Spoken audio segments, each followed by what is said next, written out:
My mom and I went to the same used bookstore for 10 years, and there was a free bin right outside the door.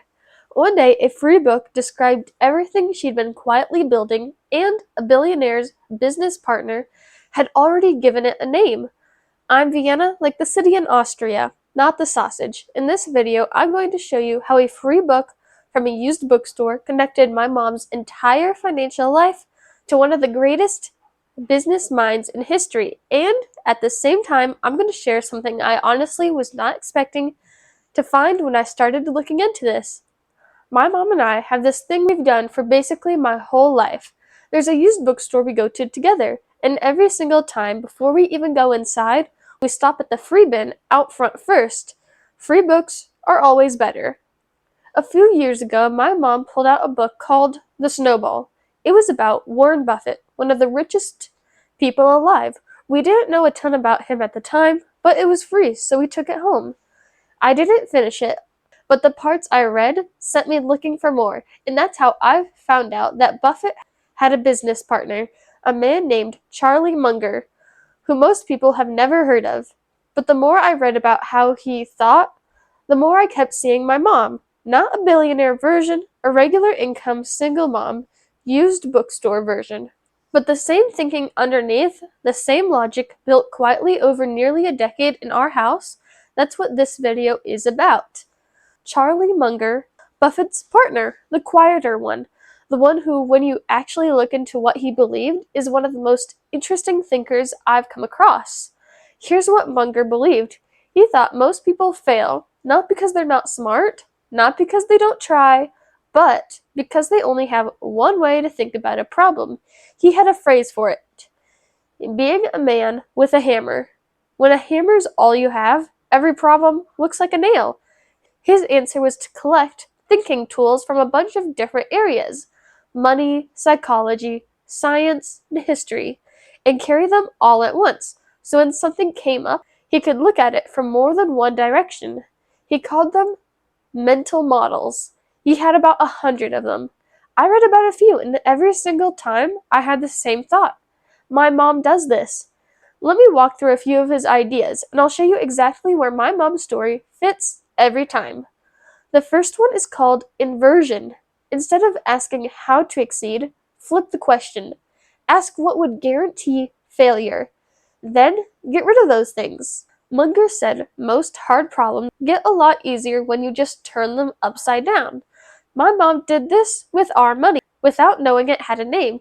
She didn't ask, how do I save more money? She asked something different. Where is the money leaving that shouldn't be? She tracked every single receipt for a month, found the leaks, a subscription she forgot about, a grocery store she'd been going to out of habit that charged more than the one a few blocks over. Small stuff, but together it was real money, just leaving quietly every month. She plugged those holes, money appeared, without earning a single extra dollar. Same income, different awareness. That's inversion. She just didn't know Munger had a name for it. The second one, compounding, applied to everything, not just money. Munger believed that pretty much anything compounds if you're consistent. Skills, habits, small good decisions made over and over. They don't just add up, they multiply. My mom understood this. The three ingredients of wealth: live on less than you make, grow the margin, and let time do its thing. That's compounding applied to real life. She didn't need a big salary. She needed a big enough gap between what she made and what she spent. And she needed to start early enough that time could actually work.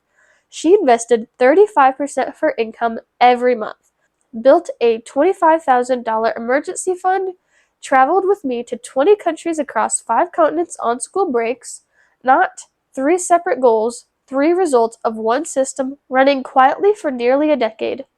Third, first principles. Don't just do things the way everyone else does them. Stop and ask why. Get down to what's actually true, then build from there. My mom did this with how she spent money. She didn't just shop. Wherever was convenient, she broke it all the way down. When is the right time to buy this? Which store actually gives the best value on things we actually need? How do I make the dollar work on the way out? not just on the way in. That became the when, where, how framework. Buy at the right time, buy at the right place, use cashback rewards cards, and pay it off completely every single month so that the spending itself earns something back. She questioned habits most people never even thought to look at. The first, principles. Fourth, opportunity cost. Every time you spend $1, there's a second price tag you can't see. The price of what that dollar could have become if you let it grow instead. Munger thought about this constantly. My mom thought the same way. Every dollar that left for no reason, a forgotten subscription, a habit purchase, she saw as a future dollar she was quietly giving away. Not a stressful way, just in an aware way. That's opportunity cost in a regular household.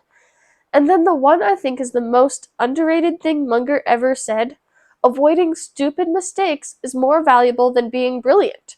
He didn't try to outsmart everyone, he just tried really hard not to do dumb things, consistently over a long time. My mom did the same thing. The S&P 500 index fund, same amount every month, never stop, no speculating, no chasing trends, no trying to be clever with it, boring on purpose. The result is a $25,000 emergency fund, 35% of her income invested every single month for nearly a decade. And it's worked. What Munger built, a thinking framework from decades of reading every subject he could get his hands on.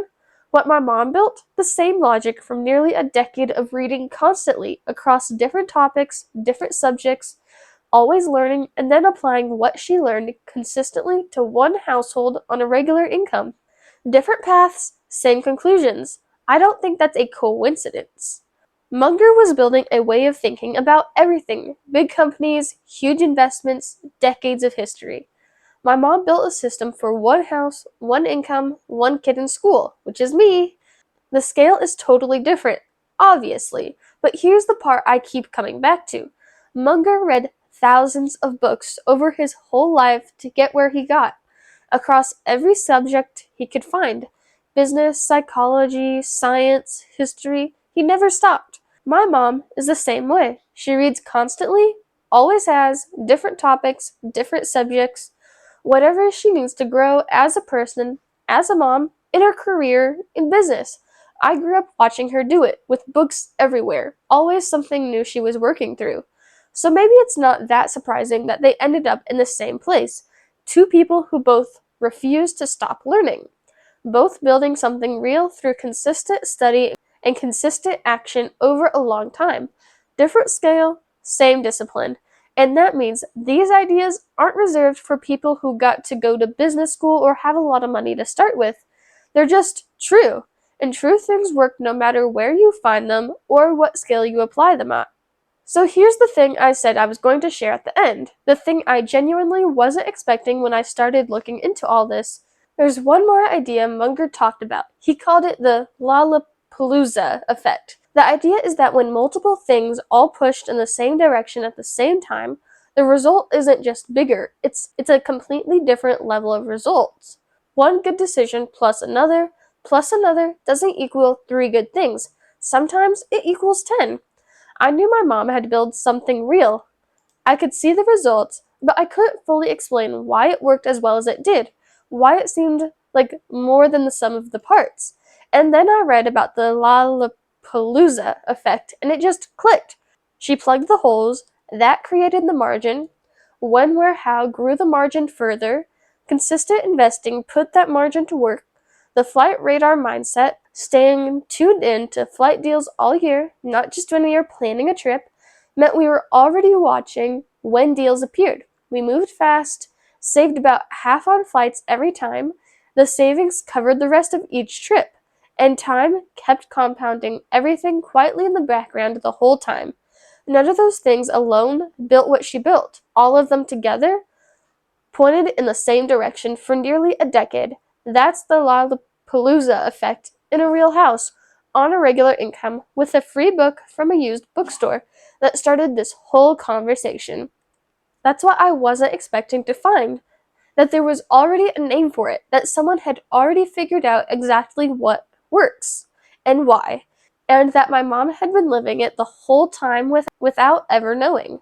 Munger spent decades reading to build his framework. My mom reads constantly, across topics, across subjects, and always has, and they ended up at basically the same conclusion. To me, that means that these ideas are true in a really deep way, true enough that you can find them from two completely different directions without ever comparing notes. One person reads their way in a boardroom, another reads and lives her way there in a regular house with one kid, and they arrive at the same place. That's not something you can fake, that's just what happens when something is actually correct. Nobody handed my mom a framework. She read, she paid attention, made consistent decisions, and let nearly a decade do the rest. And one day, her daughter pulled a book out of a free bin and realized someone famous had already given it a name. If this helped you, subscribe, share it with someone who needs to hear it. That's what this channel is for. I'm Vienna, this is Wandering Vienna, and there's always more to explore.